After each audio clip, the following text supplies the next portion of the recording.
o mai tau ina I lunga o penga te whai langi le te whaatoro na ngai mai tu malo e momoli mai sui lo te uanga whau whai.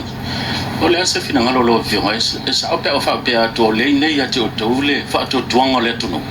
Ai fia ni o tau sui fau o momoli mai wale nei te. Nanga whaato.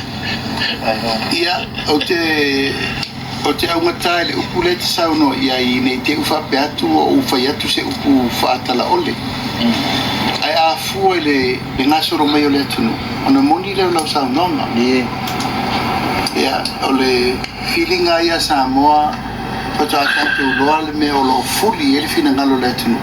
Ia, umar whinga balat. But, ele tupur mele mato teimi momua. O teimi momua, sa mato sa papali sa ili sui. Ele se ngaluenga whaino fi. Aisea, e si imailin mo sui I le bala lua tu lou lava I mata o to'i ma sapelu matao a wako o tangata e whewhewe uma. Hewe, nga e si I alo rima kia le whaaskuri oe, lenga kupu. Moma, it was very dangerous. A te milana nei, whaino whape atu, tu lou lava.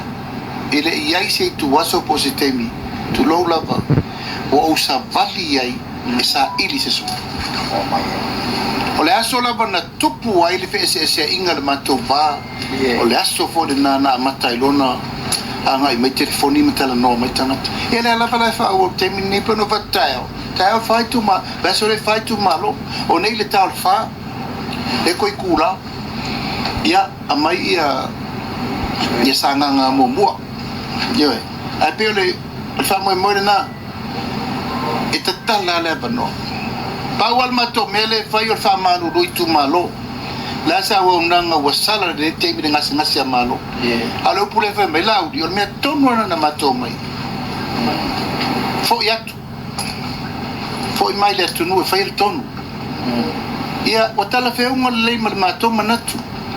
O sa unanga la ile fatu tuanga le tonu.